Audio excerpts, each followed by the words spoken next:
Boom Shakalaka. Yeah. What's the Voddery? You run the yeah. city. Yo. T-Time and Big Fan Breezy. Yup. Big Fan Breezy and T-Time. You already know the vibes. Yeah. We got to get to our shares. Yep. You know what I mean? Share. Yo, help us share. For Word. real. Before Facts, this music start, help us share. Watch us on YouTube and subscribe to the YouTube. You know what I'm saying? We could go live there too if you know what I mean. So see what's up. Word. But in the meantime, in between time, listen to these jams, man. Yeah. Play the bumba. Play the song. Oh, that's Yo. what's happening. Technical difficulties. Oh yeah, I could play the KD song. Yo. You might have to, because right now. Oh man. It ain't playing. Right now, it ain't playing, so you might have to. My flow sound like Swish, because I'll be going in. I don't know. It's not playing. Oh man. Said my flow sound like Swish. That was hard. Yo, if you listen to the bars and that shit, it's fire. Oh, this song. Yeah.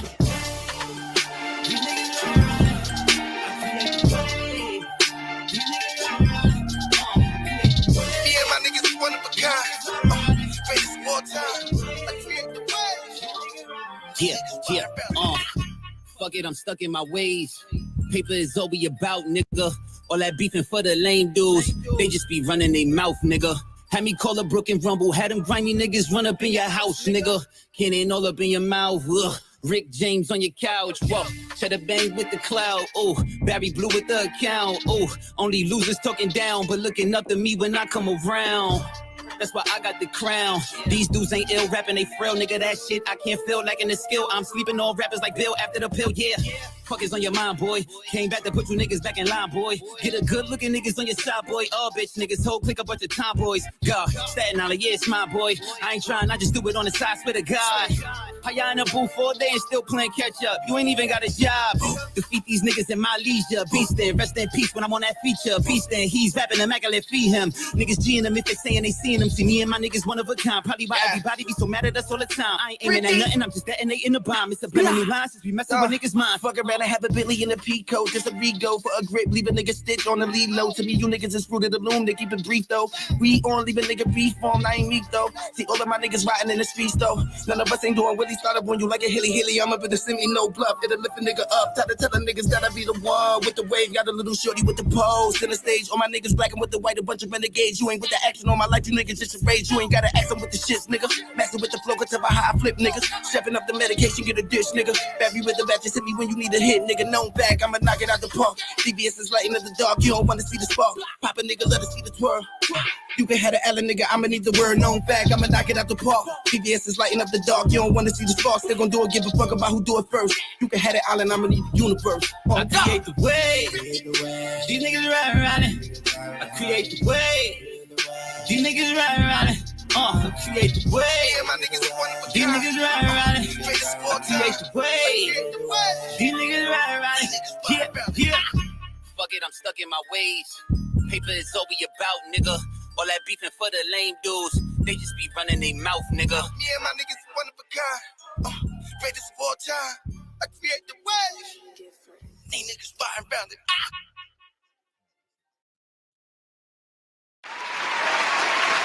Yo.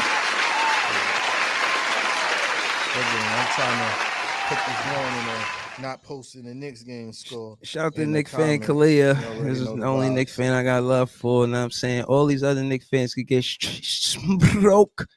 It ain't never no smoke. You always saying that, but man, I can't believe he said that. Be in these streets comfortable. Oh yeah, go do your boom shakalaka, man. Boom shakalaka, I did it already. All right, yeah, man. Yo, listen, man. First off, it's straight smoke. Steve Nash is a better coach than Tommy T right now because he got drugs. That's okay. He got. Listen, the Nets are playing the best they ever played right now. And you gotta credit Steve Nash. No. You gotta credit the fact that we went from being a bad defensive team in the playoffs and all season last season up into a good defensive team. We're 9th ranked in defense right now. Like, I don't know, it might be 3rd. You know, it'd be switching up every other day. Chill out. Wow. Wow. What do you mean? Y'all was first last season. I don't want to talk about last season. Y'all not that. Y'all not that. Y'all 18 to be exact. Yeah. You know what I'm saying? From 1 to 18 for a bag of French fries? Straight smoke. Talking about there ain't no smoke. Ain't no smoke. Y'all went from 17 drop. Y'all defense 17 for French fries. Now I could pay attention to this rubbish you talking about. Yo, man, let's celebrate 14-5, man. Now what are they talking about, man? So now we went from just a few weeks ago, you crying about how, Steve Nash ain't the guy. We might need a real coach because Steve Nash ain't doing it. And now he's better coach than Tommy T. You gotta give credit where it's due. You on absolute. I said that, right? I also say he need to take a page out of Tommy T book, and we became a better defensive team after that. Bruh, so remember that. Remember I said that. I also think. Come on, man. All facts. I also think that the players that he are playing are better defenders than what y'all had last year. Talk about it. Talk about Bembry. Say something slick about Bembry. He was giving out turkeys. What was your players doing? Kemba Walker was in the Bronx. Oh, okay, good. Plates. Chill. Look, you looking he ain't giving out assists. He might as well give out turkeys. Don't worry about Kemba gonna be all right. So back to what I was saying. Fancy pants. You do have a different personnel. I give you credit for that. Yeah, talk about it. Bembry is playing good defense. Wow. Yeah, he is. I watched the games. Bruce Brown. Well, Bruce Brown hasn't been playing as of late, but yeah. Okay. But 3 games. Bembry has been your primary defender on Bruce Brown and Bembry. I'm talking about recently. Like, all right, Bruce Brown hasn't played in like the last 4 games, bro. All right, so what I'm talking about is Bembry right now. I'm trying to give. Look, you can't even you won't even let me give your players credit. Talk about the Nets. Look, you won't even let me give your players credit. I said it's straight smoke, and you trying to give me credit? It's smoke. It's being realistic. Like, if somebody's playing good, I'm gonna say they're playing good. If they're not, I'm not gonna say they're not playing good. Be respectful, bruh. First of all, calm your muscles. You feel me? Like, what are you talking about? Smoke. It ain't smoke. You're just being extra combative for no reason, and it's showing because I'm actually saying good things about the Nets, and you just being combative for no reason. Yeah, because you and your friend Kev Rodriguez want to talk spicy about Bembry, talking about Bembry. Yo, he played better defense than a lot of players on y'all bench. What's all that bench talk? What's all the French fries and all of that? I bench play really good defense. It's the first unit that's been struggling. So what happened? How y'all go to 1 to 18? Talk to me. I explained this to you already many times. Like, I don't mention this and mention that. Yeah, Mitch ain't doing nothing. That's cap. What he doing? That's cap. They getting blocks, but so what? What you mean? So what? That's 1 part to of 18. That's part of defense. That's part of the reason why we not 20 something. What are you talking about? We are third in block shots per game, and Mitch Robinson is a third of those blocks. We average 6 point something blocks a game, and Mitch is averaging like 2.7 a game. What are you talking about?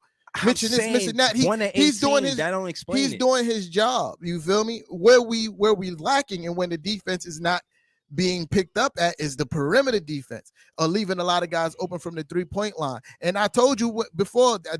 To me, that's effort. Yo, you feel me? But let me ask you this. You asked me a question. Let me finish my thought. Oh my God. Yeah. So you asked how did that happen? I'm telling you how it happened. The inner paint defense is still good. It's the perimeter defense. We're not closing out the way we should. We leave a lot of guys open for 3-point shots. That's where the droppage comes from. You feel me? Like, it doesn't come from. And to me, that's effort. It's not a talent thing; it's an effort thing. And that's been well documented that the Knicks haven't been putting forth consistent effort. And when we do, you see how well we play. So I'm gonna be honest with you. The only reason why I don't bomb on you and tell you what it is because we play y'all Tuesday and we're going to show you what it is.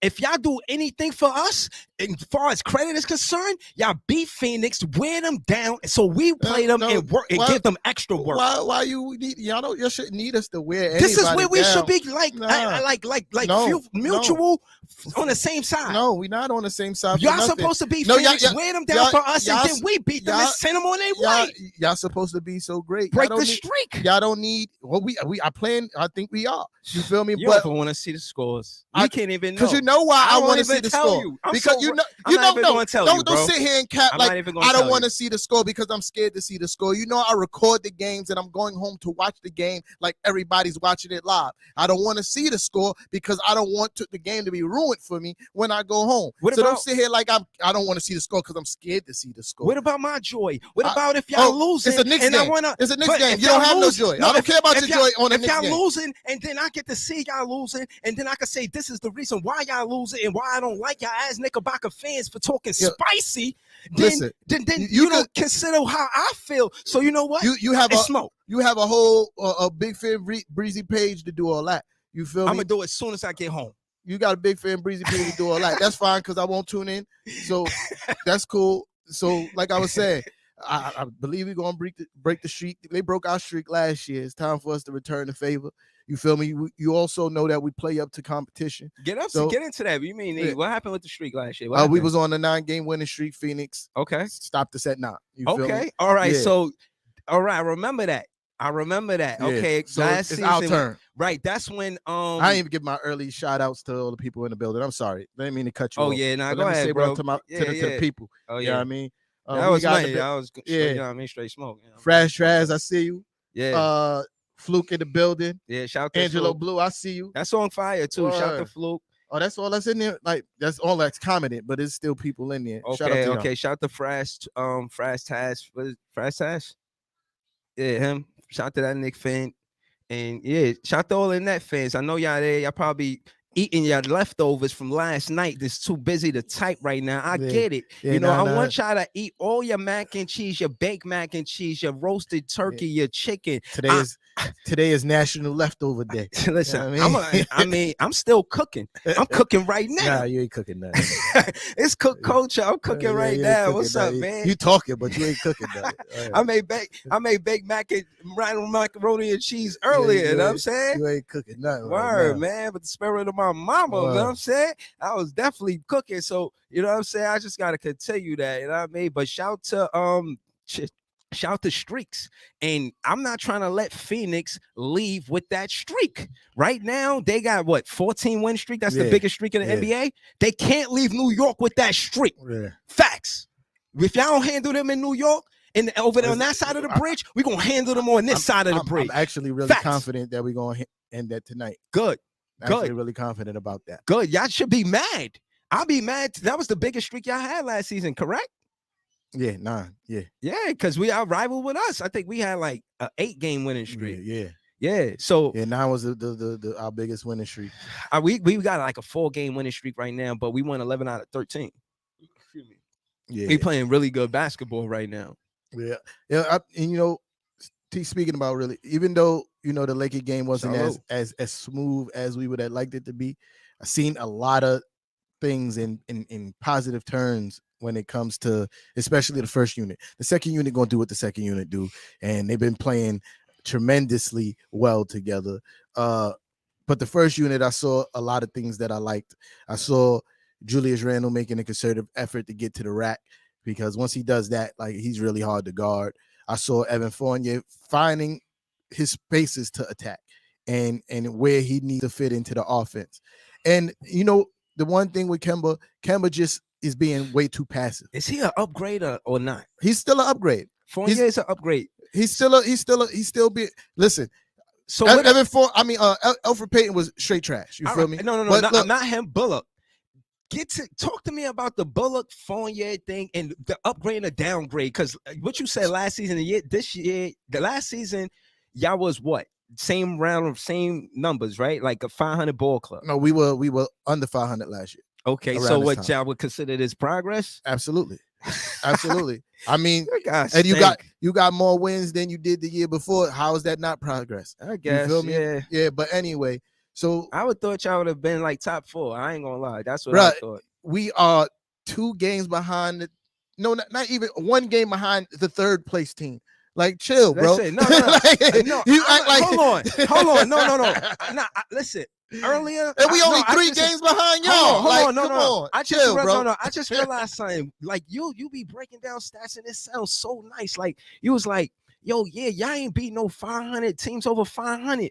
And when I looked at it, and I was like, yeah, you're right. And then I realized it was like 2-0. Like, we didn't beat teams that was 2-0. And then what about Charlotte? They playing better than y'all right now. Y'all record still against team that's over 500 is like 3-4 or something like that. But what I'm saying is these teams are still playing well. Chicago, we lost to. Charlotte, we lost to. So what I'm saying is when you look at the losses and the teams that we lost to, they were considered bad teams. But realistically, right now, they're good teams. No, we didn't say that they were bad teams. I said the team. But yeah, that's what I'm saying. When you that's the insinuation. I said the record under 500. No, I said over. Y'all lose to teams over 500. This is what I was saying. I could have swore you said I didn't. under. I said over. Okay. I said y'all don't play well against teams over 500, which is still a fact. So hold on, Charlotte, right?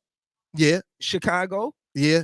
Okay, so it's fair to say that we lost to tough teams. I don't remember all the teams that y'all lost to. You feel me? But I know the record right now is like 3-4. We lost to Chicago. But yo, my thing is, who cares if they tough teams? Y'all supposed to be the championship team.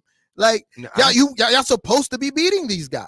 You feel me? Well, if you want a ship called champion, you have to beat the best teams. I'll be honest, just watching it, knowing that the Nets are playing the best they ever played, right? And as much as I say about them and Nash and etc., for us to be 14-5 currently, and it being the best we ever did, these 5 losses, I chalk it up as the Kyrie effect. I think we would be perfect record, 0 losses with nothing but wins in the column if Kyrie was here. And I think those 5 losses contribute to us figuring it out without Kyrie. And I like to give credit to Steve Nash. Steve Nash been mixing it up. And I'm going to talk my shit about Cam Thomas.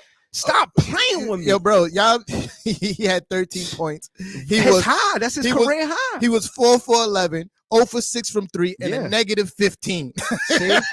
This is the difference between how I look at it. Look, I was watching the game. He didn't look that impressive, bro. What I'm saying is that's what you've seen as a Knick fan through that lens. So hold on, let me tell you what I've seen. I give credit when credit is due, bro. I'm not saying I'm not debating you. I'm telling you what I seen. You telling me what you seen. I'm telling you what I seen.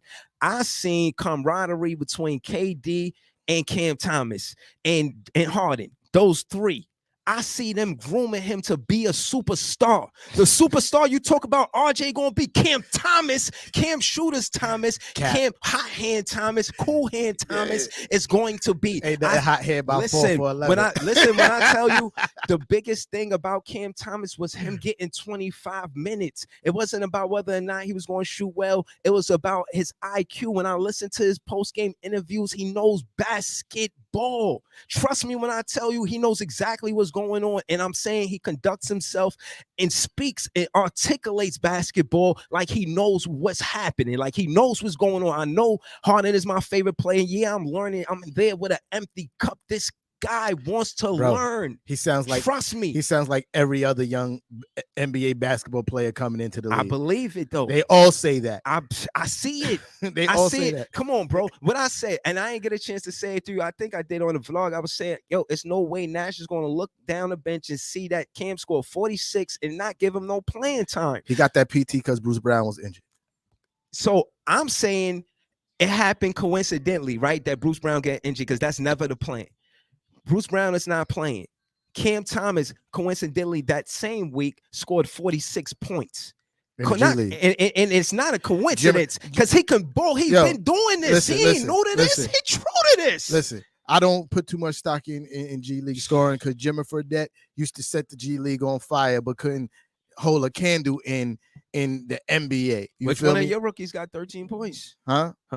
None of them, because they're not getting no PT right now. Exactly. You feel me? The reason why Cam Thomas got PT because Bruce Brown was injured. When Bruce Brown was on the court, he wasn't getting no PT. I think none. We put him in the rotation after what he did. So okay, again, like I said, how I see it, I feel like after the 46 points, then after Cam Thomas got an NBA game and got 11 points, and then after got 13 points. I think when Bruce Brown comes back, and part of the reason why we don't even rush Bruce Brown to come back is because of Cam Thomas. Listen, Steve Nash not only will not rush Bruce Brown because of Cam Thomas. I notice your coaching. I respect you, Nash. You sat down Blake Griffin because he wasn't shooting well. He tried to become he's playing like doo-doo. Right. Let's keep it buck. He was, but keep it respectful because you was like talking doo-doo. crazy about Patty Wynn Mills, and I told you he was nice. He's shooting at a better percentage than Joey, and it's 2 and 3. Patty at 2, Joey at 3. We got 2 guards shooting at the top 2 and 3 for 3-point percentage. Why are you talking to me nice? I talk however I want to talk. Yeah, bro. I'm just explaining that Patty Mills is better than every player on your bench. That's cap. Who? That's big cap. Who? Derrick Rose. No, he's healthier than Rose. He's been playing more minutes than Rose. Bro. And that's the only reason why he's better than Rose. Rose missed 1 game. Hey, he didn't miss no games. Rose, so what? That's what that you get 1 game. Yo, man. Derrick Rose is a better basketball. Yo, you know what I'm they saying. Player of the week. Capping. He's the player of the week. If he Patty Wynn Mills, if he was like the bench and they was talking about the player of the week for the bench, look, it's definitely Patty Wynn Mills, bro. Patty Mills had to have he had like 3 games with 20 points and still averaged less per game than Derrick Rose. You talk stats. I'm just saying, and knocked down. Listen, you started calling after switch. You just started calling yourself the stat guy. I thought you would appreciate it, the stat guy. Yeah, but like you said, me? But these are facts. This is also like a way to measure, how the talent is happening. What I'm saying, trying to get into what you and Kev be saying about watching the game, and I always say like listening to the game. Some stuff I get to watch, some stuff I get to listen to. But what I seen was when Patty started, since Joey got hurt, he was on fire. 3 threes in the beginning of the game. Boom! In Boston, he set the tone immediately. So what I'm saying, as a away team, which we got the best record at 8-2 in the NBA for away records, you feel me? Like, that's what's up. And that's because of Patty Mills being able to come we're dangerous as an away team because of Patty Mills. He could play the starter or off the bench, either or. Steve Nash, because he got veterans, he's learning how to work with his veterans, and he's doing what happened with Golden State. Y'all talk that Golden State shit, but we learned the lesson. He's seen that over there in the coaching, they mix the vets with the young guys, and they winning. It's not like they just mixed them, they winning. And that's what Nash did with Cam Thomas. And you're going to do it with Day'Ron Sharpe and Kessler Edwards next. Trust me. Yeah, I mean, the reason why Golden State is doing that because it's becoming a changing of a guard. You feel me? Like, they got a lot of old players over there. It's time to start getting in some new talent, some younger talent, because Steph is like 33, 34. So is Draymond. Draymond may be a year older than Steph. Mm-hmm. You got to start grooming somebody. But what I'm saying is they know what they, you know what I mean? Yeah, but it's a winning. It's part of a I see what's going on. You know what I'm saying? And I see Steve Nash is learning. Been playing people out of necessity, and he's probably from that system too. He was a trainer over there. So he's not.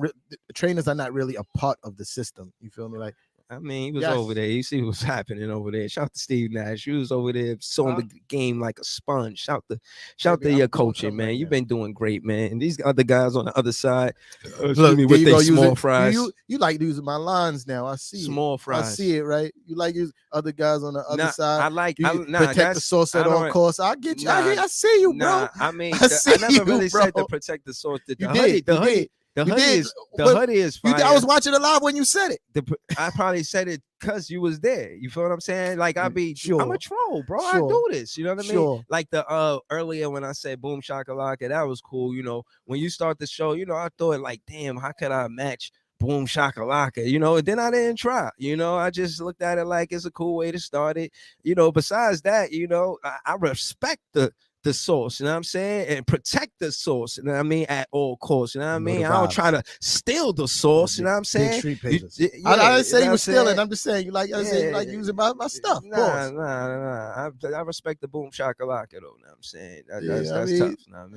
I got some real catchy stuff, man. Pause. Yeah, man. But again, man, you doing us a favor if y'all win that game tonight. Y'all don't, then again, y'all disappointing to me. You're not gonna say it because you're a professional, but you're disappointing me, man. I thought you guys, we were 2 and 3, and you guys kicked dirt on our sandcastle, Listen, and I feel like, hey, you didn't have to do that. Now we on number 1 seed. We going through a rough patch, and we gonna come through it. Pause. Yeah, I mean, I got a rough next 2 games, man. Absolutely. Us no Phoenix now and come on, man. Absolutely. That's our schedule coming up over man. like the next 10 games is kind of rough. You feel me? But we're gonna watch. We're gonna pull through. Right. I'm trying to tell you. Right. No, remember before the season started, we had looked at the schedule and I had looked at the beginning and I was like, yo, this is sweet. Y'all, this is a walk in the park. Y'all can handle this. And you was like, nah, wait, look into February. Look at February. Case in point is I thought y'all would be right now. I'd say like I seen a few games or listen to a few games that y'all winnable games. Yeah, that I was kind of surprised that y'all took the L. It didn't hurt me though. I felt like, all right, well, Khalil, get from underneath the couch. Yeah, don't put it underneath there. Stop crawling on the floor. Get up, please. Thank you. Get up. Thank you. Yeah, we lost a lot of winnable games. You feel me? Yeah. And I feel like that's growing pains. Yeah, it's definitely growing pains. Tell me about the pain. It ain't no real pain. Like it's annoying. Absolutely, is annoying. Okay. But at the end of the day, it's like so. I already know that we gonna be all right. You feel me? Like I'm starting to see things in the first unit that I like. Things that they weren't doing in that rough stretch where we were losing a lot of winnable games.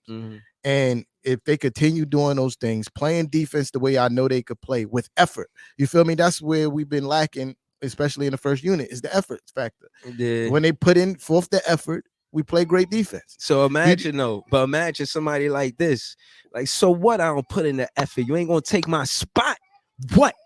That's how they talk to him on the bench. That's how Knicks fans be talking. That's how Knicks players talk to each other. Like I don't like that, man. Listen. I'm saying the difference between Steve Nash and Tommy T specifically is Steve Nash gonna sit your ass down. He said, Blake Griffin, you taking wild threes. I know you and Joey probably like the same coffee and go to the same places and like doing the same things. Steve Nash, but when it comes to 3-pointers, you shouldn't be taking 3-pointers because Joey taking 3-pointers. Steve Nash is coaching for his life right now. Because if this don't work out, he know he out of it. Listen, you feel me? Listen, that right now, that pressure is off him. You know, respect Steve Nash. He's been playing great. And I'm saying as a coach, the only thing he had to do was learn the roster rotations. And I feel confident. We 14-5, and I got a right to feel this way. And I just want to see what y'all look like when y'all start playing top competition. Yeah, no, that's the only time y'all been getting washed up. Y'all been getting washed up when y'all play other teams that's supposed to be on y'all level. Right. You feel me? So yeah, that's what impressed me. I like it's KD and James Harden. I do not expect y'all to lose to lesser teams with those two guys specifically. I don't care about how everybody else is playing, and which some of your players have been playing really well. I care. Shout out to LaMarcus Aldridge. So but my point is, just going into some of these games, knowing that you have KD and James Harden on your team, I'm like, there's no way in the world you should lose to some of these teams. So y'all been doing exactly what y'all should do, which is beat up the teams y'all supposed to beat up. But I want to see what y'all do when y'all stop like playing the Golden States, the Phoenix Suns, the Denvers, those teams. You feel me? Yeah. I want to see what y'all do. Y'all when was y'all play supposed those to be teams. one of those top teams, but y'all not. Know what I mean? Y'all not. You never heard me coming into the season said we was gonna be a top team. No, I said I wanted that, but it ain't that. I gotta be realistic. I never said in no point have you ever heard me either bragging about the early standings, but I was making fun of your team, but you never heard me brag about the standings. You never heard me say we was gonna be a top team. All I said is that we're gonna be better than last year. And right now, win-loss wise, we are better than last year. Yeah, you're a Knicks fan. You know where to, you know what I mean? You know how to keep it respectful as a Knicks fan. You know what I'm saying? Knicks fan, I'm a realist. Only say so much. I'm a realist. You feel me? Especially when we was 2-3, you was talking wild crazy. I was laughing at you, absolutely, because you was coming in talking about y'all was gonna be 25-0. That's what you said. I said 20-5.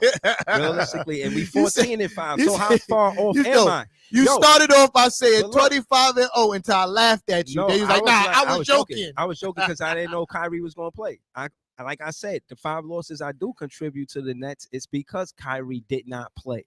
And I feel like because he's not playing, Bruce Brown role stepped up, Bembry role stepped up, and Cam Thomas. You talk about Bruce Brown. Cam Thomas only getting minutes because Bruce Brown absolutely he got hurt. But the truth is that Bruce Brown minutes went up because Kyrie's not there. That's so facts. Everything is going to affect a cause and effect. You but know.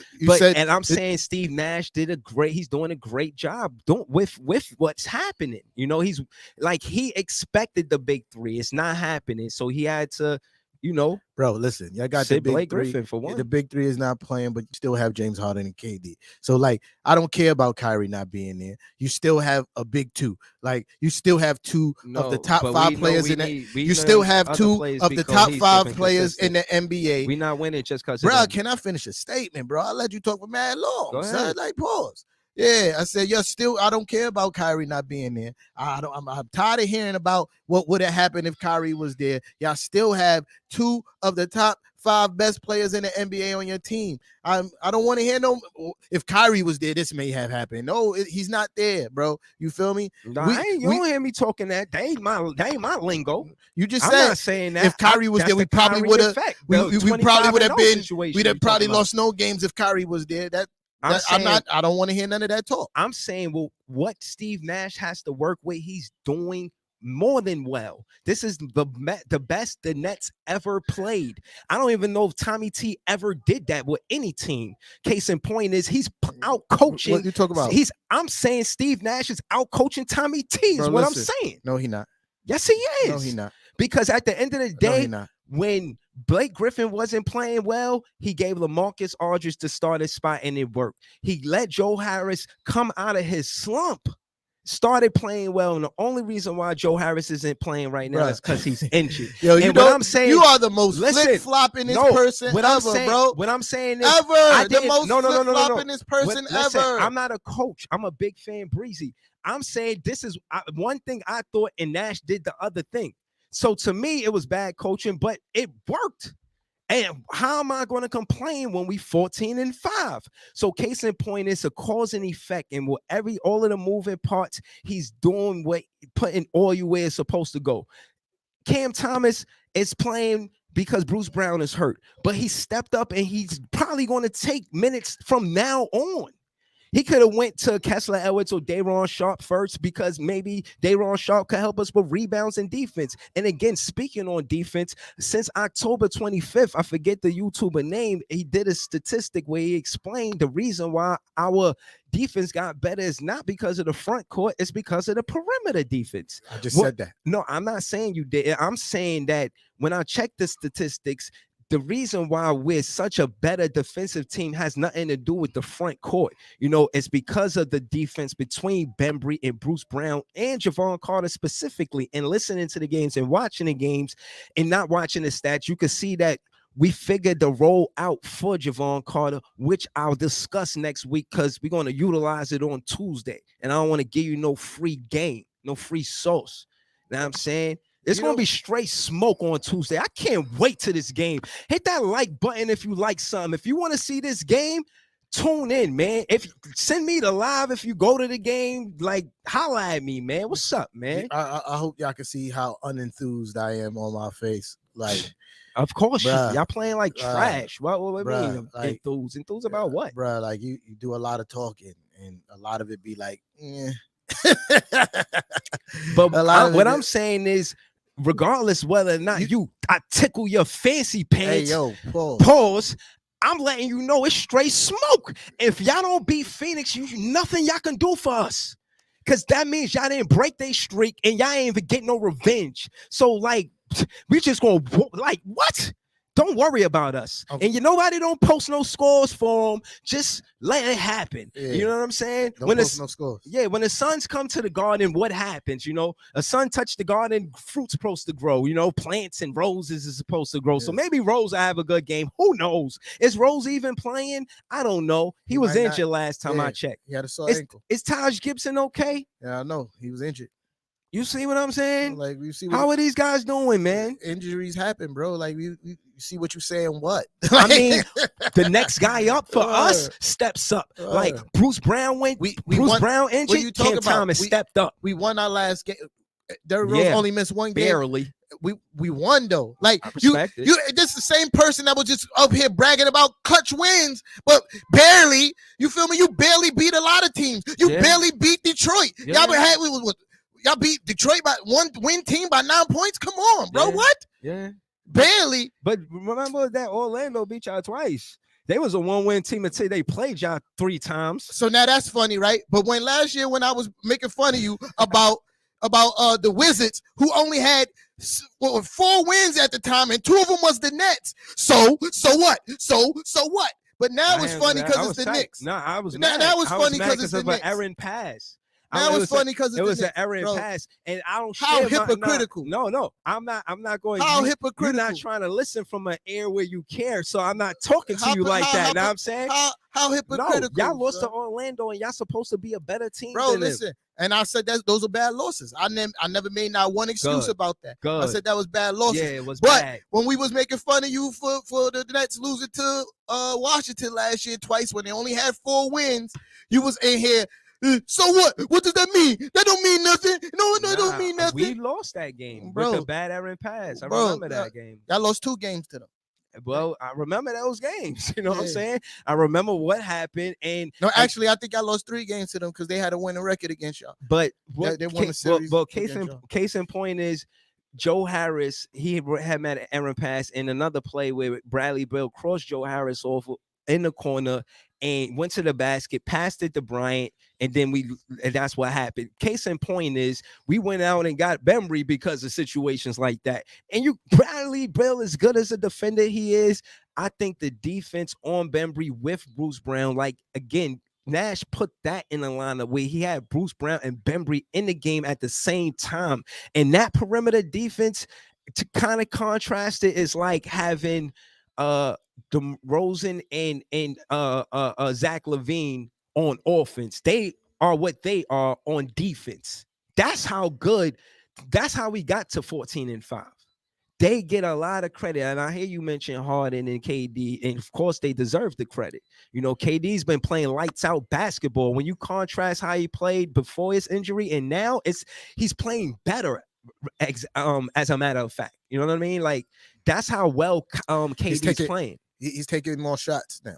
You feel me? And even though he was taking a lot of shots in Golden State, he's taking more. The offensive responsibility rests more on his shoulders. So of course he's going to be playing better because he's getting more opportunities to score the basketball.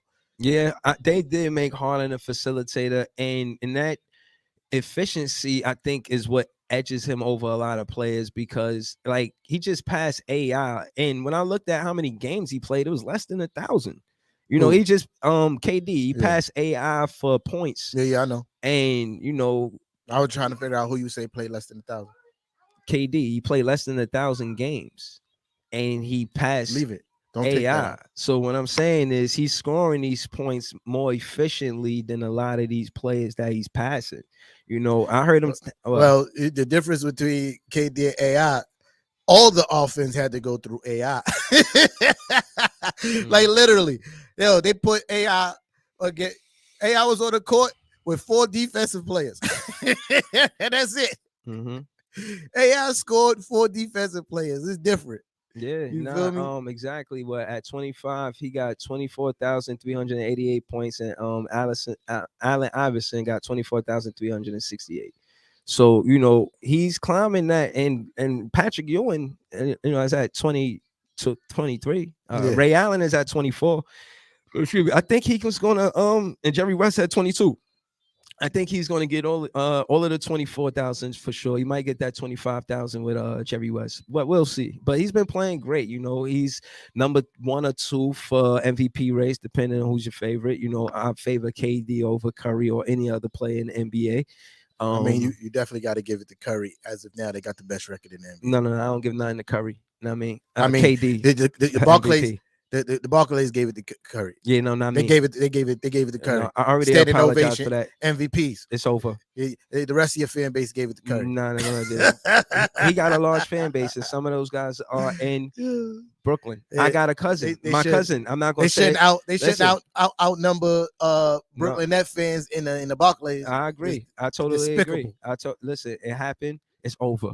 You know what I'm it's saying? still funny. And when KD comes back to the Barclays, which is tomorrow night, I want to see a standing ovation for KD. I want to see the whole crowd because they chant disrespected him in his MVP. own house. Just out of respect, because he got disrespected in his own house. Listen, he went on the road. You know, we go on these road trips and they show us getting on and off the airplay in fashion. And the only reason why we could do that is because we got the win. You know, we're 8-2. I put emphasis on 8-2, the best NBA record for road record right now, currently, right, presently. Yeah. And I say that to say that, you know, when you see your MVP go on the road and get these wins, that much more he should be celebrating when he come home. You know what I'm saying? So I want to see everybody at the Barclays chant MVP. You know what I'm saying? This is funny. I might make signs. This is funny. This is MVP, KD for MVP. I think this is the first time that I've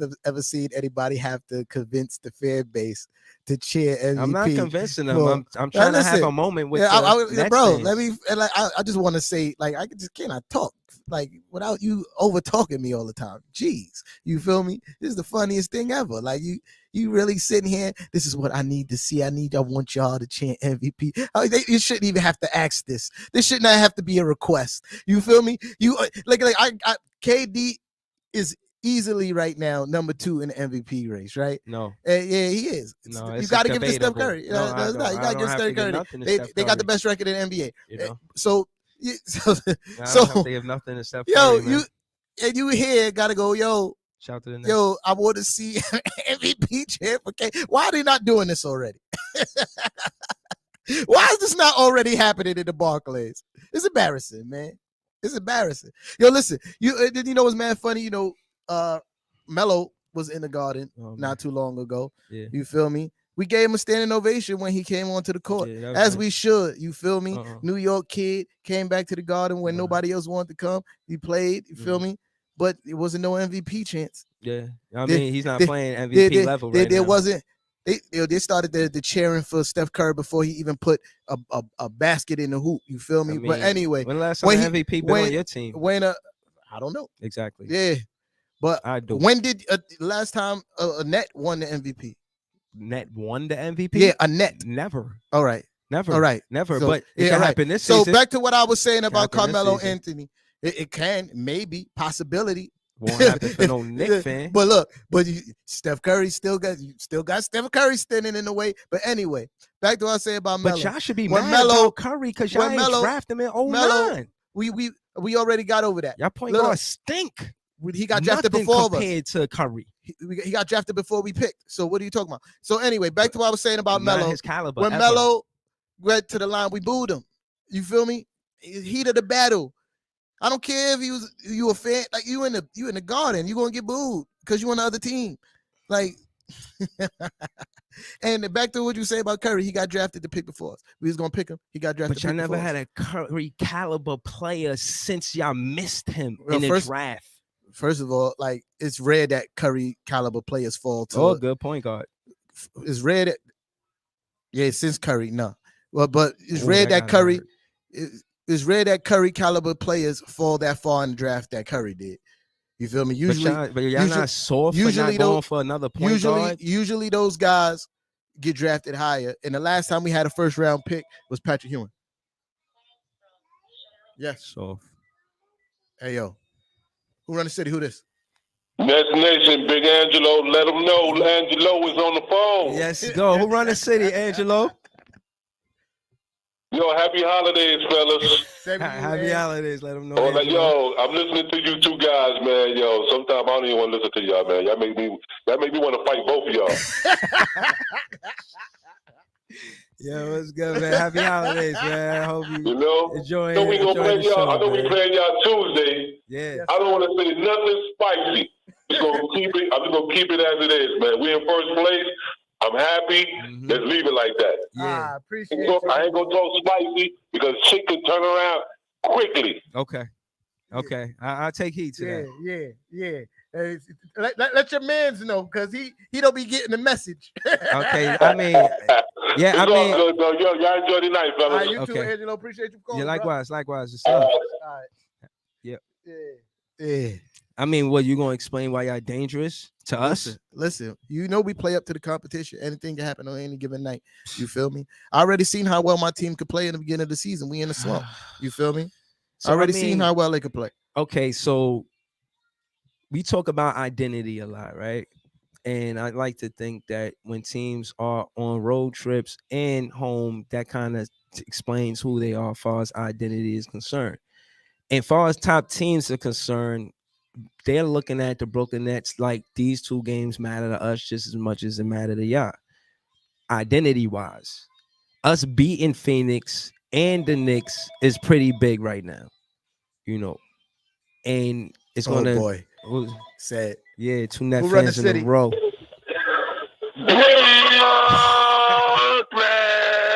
Yo, what up, Sam? What's good? What up, What's good, fellas? What's good? What's good? Hey, not chilling. What's good, man? What's going on? Happy Chilling, holidays. chilling. Now, look, you know, last week I called to big up y'all, you know what I'm saying? And I wanted to call back because I had some things I wanted to say. I was going to call back anyway and try and just break the rules. I said, I'm going to wait for this. You know what I'm saying? So, but y'all kind of addressed what I wanted to say. It wasn't Brooklyn Nets fan cheering for, and they wasn't cheering for Golden State. They was cheering for Curry. It was Curry Nation. I ain't gonna lie. When I walked up to Barclays, I was at the game. Okay. It was Curry jerseys everywhere. I was kind of pissed off, and but they were screaming that shit because the fans were slow to react. They started to react. They were slow to react. You know what I'm saying? I just wanted to say that. I want to say, I ain't gonna say that. I ain't gonna say that. I ain't gonna say what I'm about to. And I'm gonna be in the game Tuesday night, Brooklyn Nets. Yo, you gotta link with us. Yo, I'm gonna be there. Yo, you gotta call us. So I send you whatever live. Big fan, please. I'm gonna holla at you. Yo, holla at me, man. I'm at the game, you heard Yo, I'm me? gonna link with you. At the game, you Yeah, heard? I'm gonna link with you. I'm gonna link with you for sure. For sure. I'm gonna link with us for sure. And I'm gonna make this last. Oh no, I'm gonna make these last 2 points real quick. One, y'all gonna stop talking about the fan base. Y'all the only show in town for 70 years. Of course, y'all got more fans than us, and they more powerful. But we working on that, and that's gonna change too. It took y'all 70 years to get. We've been here maybe a tenth of what y'all work on that. Talk that talk. Listen, Big fan, Breezy, I'm gonna give you a joke before I leave. All right. And T-Time could attest to this. We was watching the game here a couple weeks ago on Sunday. T-Time and Fluke and the Knicks was playing, right? And they was winning the game, right? I told Fluke about this shit. Yeah. me and T-Time here, Fluke left. He came back. He saw they was giving up the lead. Now, he said, oh, we nicking right now. Oh, so he has a term for when they play bad, they're nicking, doing what they do. That's their trait, their personality. They're nicking. They suck. That's the when identity. Suck, they're nicking.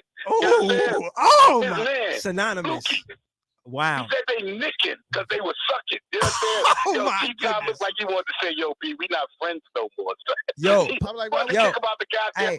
Hey, yo, said, real quick before you seen Pulp Fiction? Yes. Yo, you remember when don't ask me nothing about it because I still don't understand the shit. All right, do you remember when he opened the suitcase and it was gold? Yeah. Yeah, that's what you just dropped on me right there, man. I appreciate that, man. That was whatever was in that suitcase right there. That's what that was. I appreciate you, sir. Yo, look. I don't know if T-Time and Fluke spoke since then, yo. We have. Yo, love y'all, man. Love you too, man. Later, sir. Yo, when he said that, I looked at him like, so you just gonna give them ammunition? That's what you're doing? Wow. Yeah. Synonymous. But I can't do nothing about it right now, baby. I'm on the show. We don't have a brush here. You was messed up because you messed it up, kid. Yeah. I'm like, why would you even say something like that? That was god awful. Yeah. But you know, it's been a long, rough road. Pause. With that was disgusting. With the dicks. You know what I mean? I would never, even me with the slick talk that I say, never would coin a term of such nature. But you know, the gross language. But what said about fans say about each other. All that excuse about we've been here for such and such years. Brooklyn is like one of the biggest boroughs in the country, one of the biggest parts of the city in New York. You feel me? Like, I don't want to hear that. You feel me? I don't want to hear that. The fact that that's real. Golden State is on the other side of the country. No. Also, to what said when said called up, right? Adding to what he said, I agree. When this was a one basketball team town, there's fans that live in Brooklyn that are Knicks fans. That's real. So I get that. And there's a lot of the former Knicks fans once Brooklyn came, transferred to being Brooklyn Net fans. Like that fan thing is real. Like there's Jersey fans that understand why the Nets move, and then there's some that don't like it. Yeah. So case in point, fans could be finicky. You feel and what then I mean? you add the Jersey fans who still Nets fans, even though they moved. There's a lot of them. Yeah. You feel me? Yeah. So but case So in yeah, point that's why I don't is- want to hear that. Now, case in point is he's speaking facts. He's saying y'all team was rooted as one of the original teams in the NBA, and y'all never left, never went anywhere else. Like guess maybe I don't know any other team that went from another town to another town. You know what I mean? Yeah. So I said that to say I can understand what he mean about the fan base, and I keep it real with you. It's easy for me to when I'm out there talking about the Nets, I see a lot of Knicks fans, and I tell them about the show. You know, I'll be hoping I'll be seeing Nets fans. You know what I'm saying? Like real enthusiastic when I see Nets fans because I see a lot of Knicks fans, but they know my name. I don't duck. They know I was big fan Breezy. You know what I'm saying? I got the jersey. Everybody know who I am, man. Yo, listen. But what I will say is, as far as fans are concerned, both sides are enthusiastic about the rivalry. And this, I'm glad Seth is going to be at the game. I'm trying to do a live with him, man. I'm trying to see what's going on. You want to do a live or something, man? What? But say that's Tuesday. You usually go live on Tuesday anyway, I'm right? doing my thing on Tuesday. So you're not gonna link with Sad? That might be cool. I ain't got nothing to say to that man until after the game. What are you talking about? I got nothing to say to neither one of y'all after the game. Wow, I see. This is why I ain't drop no jewels. Listen, after this, no, I got nothing to say to neither one of y'all after the game. Next show. We not even cool for that whole day. I don't want no text messages or nothing from neither one of y'all. It's gonna be straight. Like, and even now, until after the game. And after the game, then listen. Whatever happens, happens. You feel me? Right. Like I accept smoke. And if it's for me to give smoke, that's what's going to happen. Like this is the only time we will be able to bond. And you said no. I said, look, Phoenix is coming to town. We got to make sure that they don't care about bonding with you, man. The streak. And you said some other shit. So I'm like, all right, well, I hope y'all lost, and then we just beat them by ourselves. You know what I'm saying?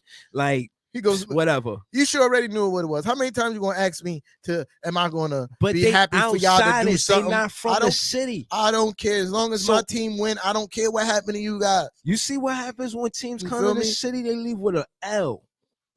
LMNOP, they leave with an L. I mean, the ones that y'all supposed to beat, but not so much the teams over 500 though. I think again that, and I only said that to say the times where we was needed KD and Harden, the rest there was no rotation, and that's what we did last season that we cannot do this season. Last season, what we would do is we would rotate the KD, Harden, and Kyrie, and that found some rest with KD, man. We did. We found rest with James Johnson. Actually, James Johnson was able to give solid minutes with rebounding, and that's where we lack. And, he was able to kind of do what KD does. He's not going to grab 15, 20 boards, but he'll get you a good 5 to 10 boards. And that helped us, you know what I'm saying, far as not giving it the other team second chance points, which hurt us last season as well. So, again, shout out to Steve Nash, because a lot of the things that was hurting us last season, we actually fixed it. Patched it up, and we made it better, especially on the perimeter defense. We're the best defenders of the arc with Bruce Brown and Bembry as well. We got two of the best shooters with Patty Windmills, I like to call him, and Joe Harris with 2 and 3, Joey and then Patty, right? And then Bruce Brown and Bembry playing defense on the perimeter. So, I think I contribute Nash giving them minutes for us winning, and him mixing it up with Bruce Brown and Bembry. And LaMarcus Aldridge. And sitting Blake Griffin, what can I say about LaMarcus Aldridge? Blake Griffin can learn a lot from LaMarcus Aldridge. I think Blake Griffin was being used wrong by your team anyway. No doubt. Like using him as a 5 absolutely ridiculous. Right? His defense is tenacious, man. He leads the league in charges right now, but he's still not a 5. You feel me? He's not a 5, and I think 5. We didn't want to start LaMarcus. That's why we started. I think he's a 4. He's definitely a 4. Yeah, and he needs to stop and in the words of my man Walt Clyde Frazier, you got to stop meandering around the 3-point line.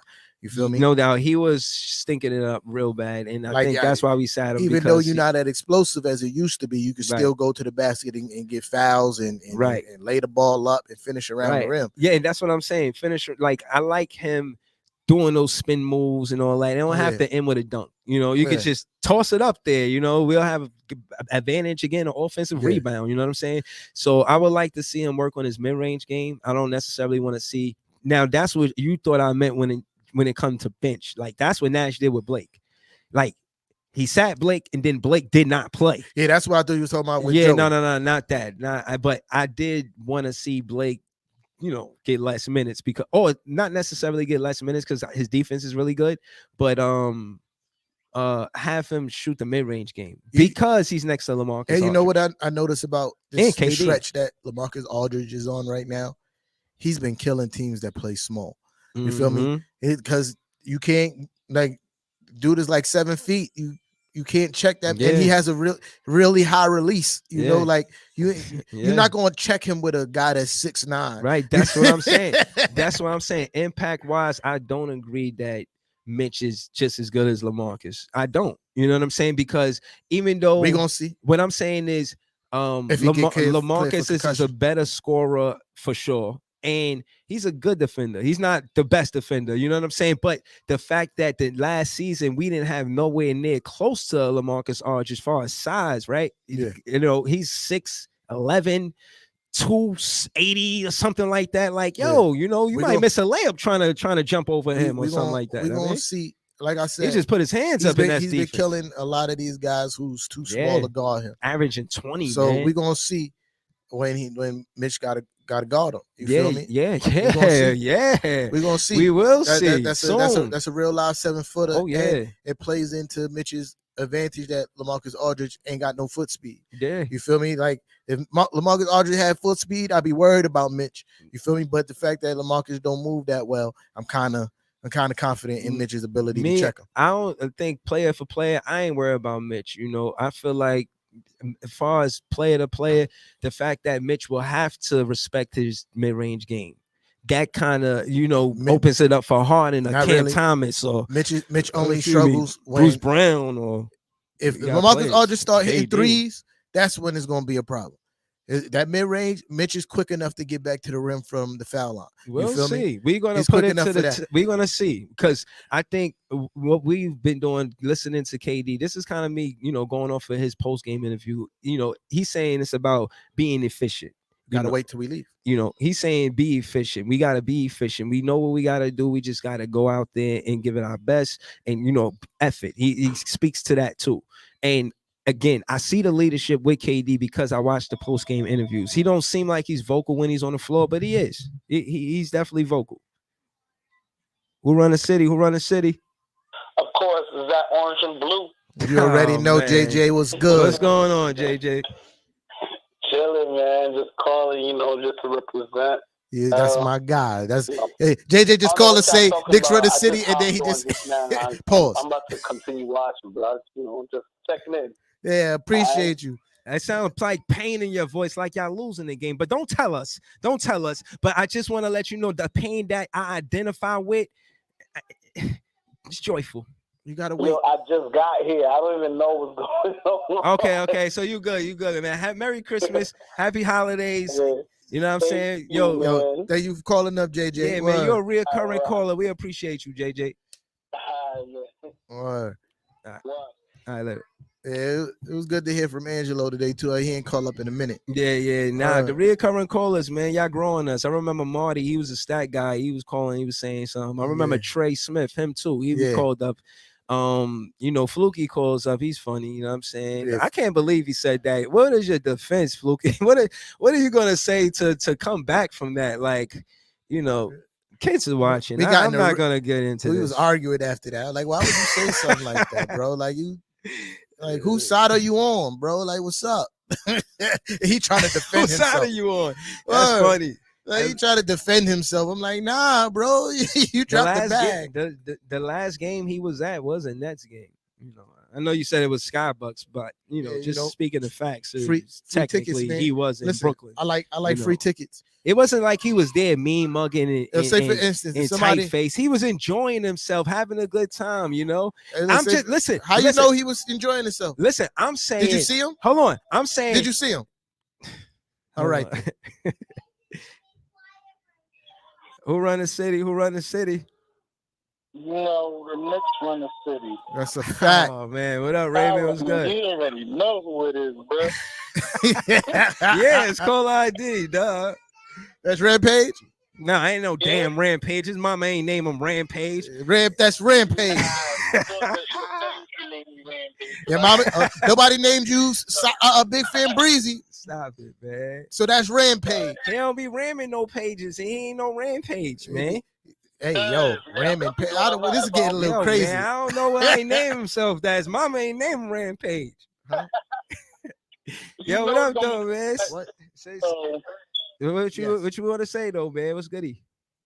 Nah, I just called up because I know I haven't called in a while, so I just called up to check up on my guys and see how y'all niggas is doing. He okay. He'll make it home safe. Bro, I always make it home safe. What are you talking about? I come here. Look at me. Look how comfortable I'm sitting right now. He said blink twice if you need help. Look how comfortable I look right now. I'm sitting back. I'm chilling. You already know what it is, bro. You already know. I'm comfortable. You calling each other for help, but I do. That's a fact. You gonna defend Fluky? You gonna defend that the Knicks and what he said is you agree with him, right? No. I don't know. To be honest, I haven't seen it. I'm gonna have to go back and go check on it. Then I'm gonna give you my comment on it. But right now, I can't say anything on that. I'm just saying, no, he's a fan. I'm not saying he a Knicks fan. I'm not saying he a Net fan. I'm saying the last time he went to a game, he went to a Net fan game, and then after that, he said that the Knicks and sucking is synonymous with playing bad. He meant that the Knicks are playing bad when he said, when he mentioned, you're nicking. He said if the team is down, then the team is nicking. It's like you're losing the lead or something's bad is happening. And yeah, that's what he said. You said, I think that information you gave is safe because he don't even know how to use it right. Thanks, said. I mean, we safe. It's King's head, man. I don't want to. We safe. I'm trying to keep it PG. G. I'm gonna have to beat the tip on that. G rated. Yeah. But ain't nothing to worry about, Rampage. Ain't nothing we can handle, Playboy. But I'm gonna let y'all guys go. All right, Ray. All right, later, bro.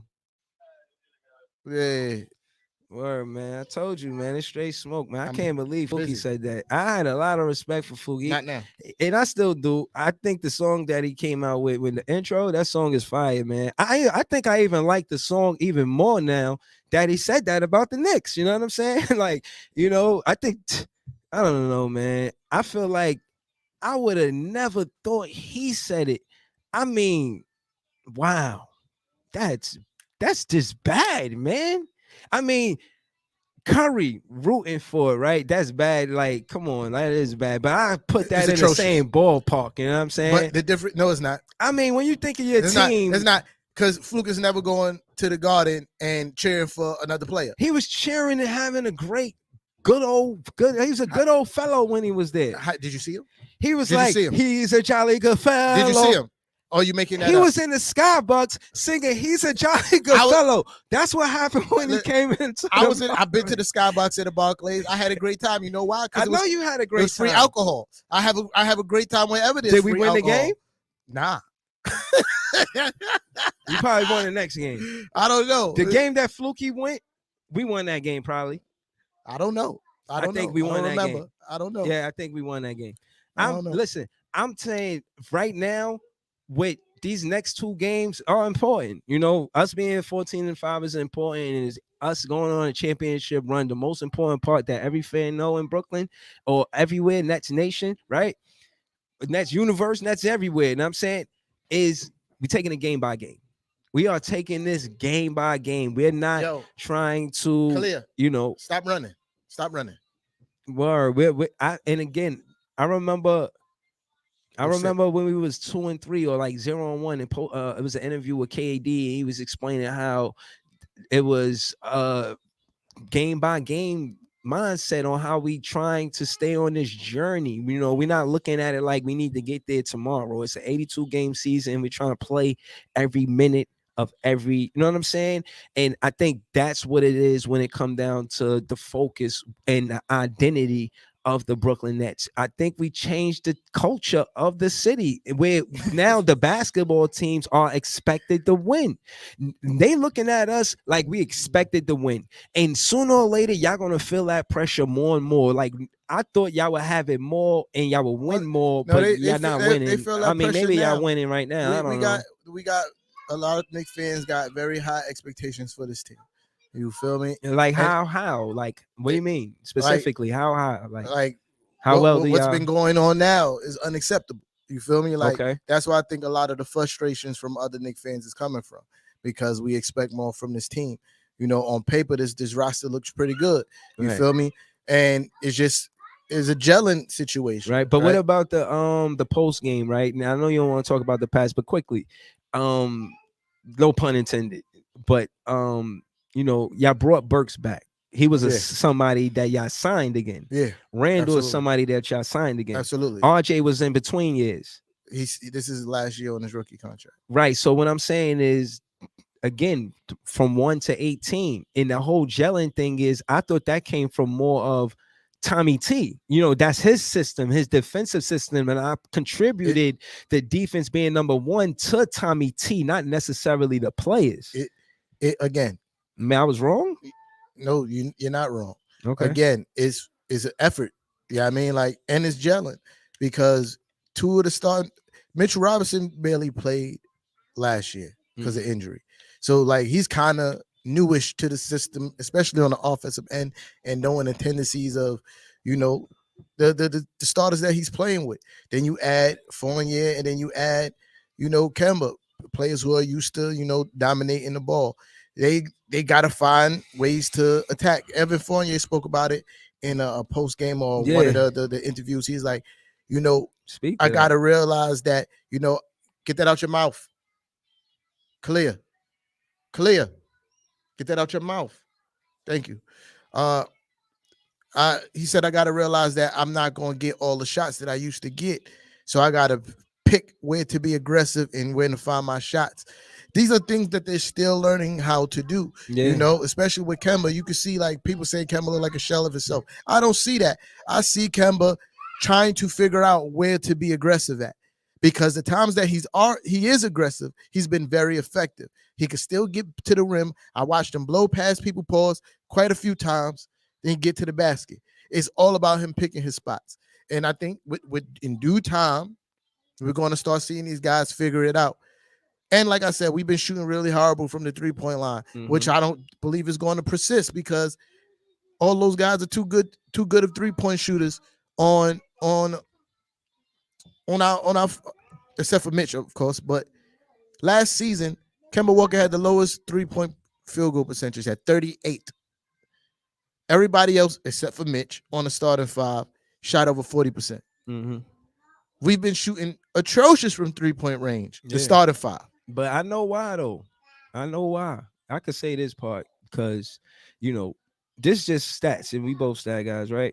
When the top teams right now that are playing well are leading in assists. And this is something that I said. I think if I didn't say it here, I said it on Nixon-ish. I said, I referenced it to, you know, one of the best years Golden State had as a three-point shooting team. They was averaging between 25 and 28 assists. One year they averaged 30, almost a 30 assists a game. Right. But I said the reason why they're such a good three-point team, shooting team, because the ball moves. And I said, if we're going to continue this way, now we talking. We're going to have to do the same thing. Yeah. You feel me? Yeah. And that hasn't been happening. And again, that goes with, you know, the gelling situation. Like even Randall, he's averaging one less assist a game than he did last year right now. You feel me? Like it's all a process. And and I'm seeing things, like I said, the game against the Lakers, I saw two things that I liked, right? I saw the starting five come out hot. You feel me? Running up the court, you feel me, off a miss and turnovers, sprinting. That led to Fournier being able to get open for some 3-point shots. Same thing with RJ. That led to us being able to get to the rim and easy buckets, which is something that we haven't been getting in those games that we lost. And also the fact that when, Russell Westbrook turned right into Russell Westbrook in the third quarter. You feel me? Like, that's not far-fetched seeing what Russell Westbrook did in the third quarter. You gotta wait. You got man. It's not far-fetched to see what Russell Westbrook did in the third quarter against us, because that's what he does. You feel me? But the thing that impressed me is we didn't let go of the rope all the way. They never gained the lead. They tied it, but they never gained the lead, and we won the game. The Knicks 4 games ago would have probably lost that game. We would have let go of the rope. We would have lost that game. You feel me? So those are things that I enjoyed seeing. One thing I do want to see is Coach Tommy T in the third quarter when the starters are struggling. You know that your second unit is instant offense. So you need to get the starters back. I mean, the second unit in there quick, instead of letting the lead dwindle from wherever we had the lead at to them getting tied, or even we have it at a 2-point game, or the lead go up to 12 points. You feel me? That's not the time you should sub in the second unit. The second unit should be in to stem the tide. They're like, all right, the first unit is struggling. We know that they have problems starting off the third quarter. Let me get the second unit in to stem the tide. You feel me? And then you could get the second unit rest instead of playing the second unit pretty much the whole fourth quarter. You feel me? But let me go handle that. Yeah, he on dad duty right now. I want to say my grace before I have this plate. Thank you, God, for letting me have this Knick fan plate that I'm about to have. It's going to be great. Thank you. I'm about to. Oh, okay. Now, when it come down to it, I feel like it's problematic because regardless of who the starters are, Tommy T doesn't have an offensive mind. Randall is the point guard, point forward out there, and that's problematic.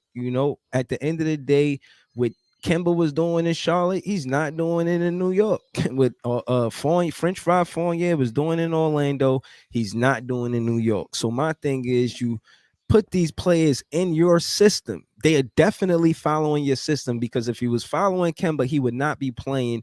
It's like you didn't give him the leadership role, and there's no solidified big two or nothing. It's just a bunch of players with no chemistry, and they good players. I'm not saying they're not good players, but trust me, if there's going to be an arrogance between the intention between the players, in my opinion, if the players know we playing better, or it's like somebody coming late to work, like I always got to go in when the score is down, you know what I'm saying? And so imagine you as a bench player, you don't always have to go in when the score is down. Sometimes you want to go in the game when the score is at least close or tied. Don't wait to go to 10 and then it's like you want me to come in for all of that. You could have started me. So I feel like that energy in the locker room is surprising, because like you said, they all gym rats. And I seen a lot of chemistry that you speak of with them before Kemba and Fournier, to be honest. It's still the same chemistry. All those guys like each other. They speak very highly of each other.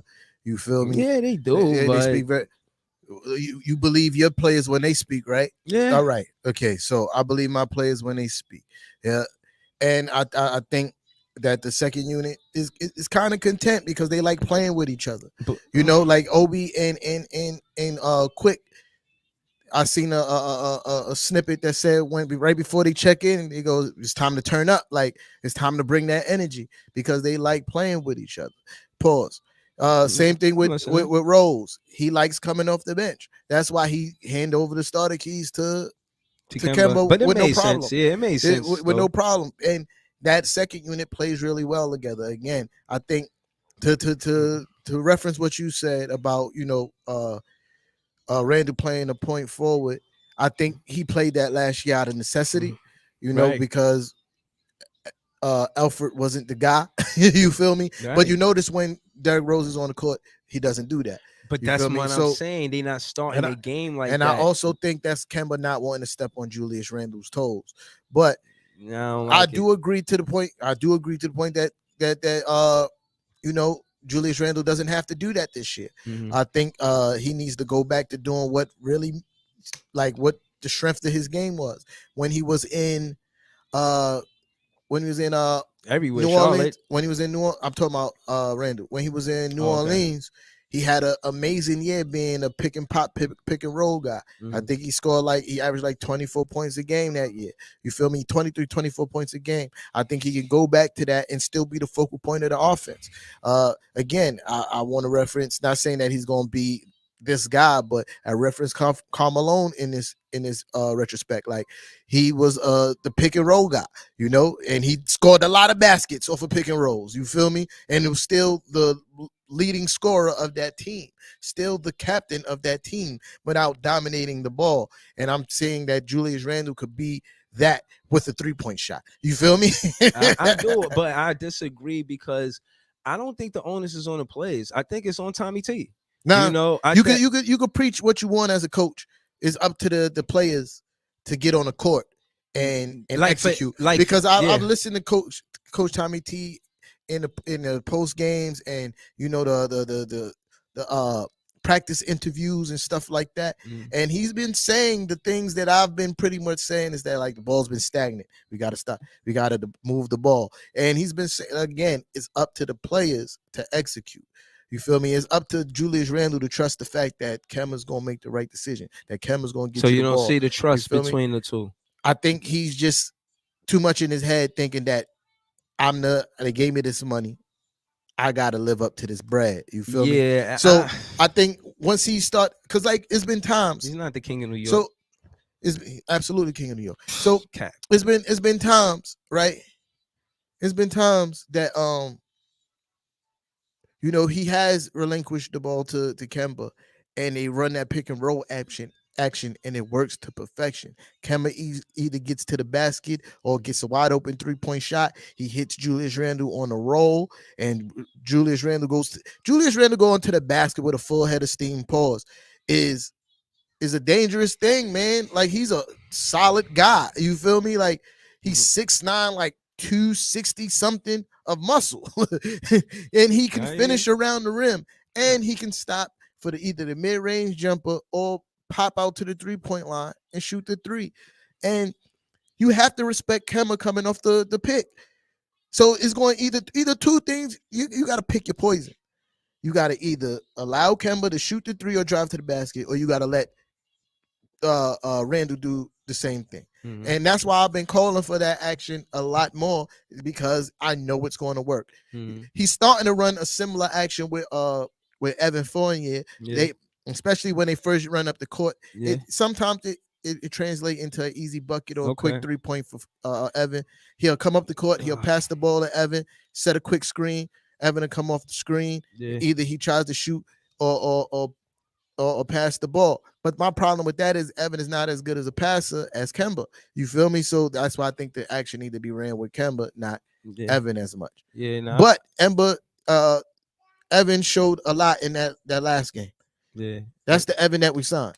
I think they soft. I like I think the players, the camaraderie, I see it on the floor with Harden, KD, and Cam Thomas, and the big three could easily be Cam Thomas, Harden, and KD. Not in that order, but Cam Thomas could be part of that big three. I could see Harden and KD molding him to be a superstar, and I think that's the difference between RJ. RJ don't have anybody to mold him to be a superstar. Like, Randle is trying to be a superstar, and I think maybe, and he does learn from a Rose, but I feel like role-wise, Tommy T didn't put the responsibility on RJ that I thought he would. Like, to me, he should be leading the defense. You know, I hear a lot of talk about Mitch and Noel in your front court. But he's been playing really good defense. But again, the breakdowns don't really come from his side of the court. Right. You know, it's been that's several, another thing. If they know they could roll a pick and get RJ off to the best guy, then who, you know what I mean? It's been several games that RJ Barrett has shot atrociously, but still played all the way to the end because of his defensive presence. You feel me? He's been playing really good defense. And I think that's also having an impact on his offensive game because it's really hard to be a two-way player, man. But there's something I'm saying it's hard to have to guard the best perimeter guy and then go down the court and be effective on that end. I've always said that. I've always said, like, I remember I was watching Curry, hoping he lose because he beat the Brooklyn Nets the other day. And they played Charlotte. And I knew Charlotte was going to win that game. I said, Melo's like 6'7". He could guard a Curry. Curry going to get his, but it's going to be tough. And he shot like 6 for 22. Yeah. So I watched Golden State until they took a loss.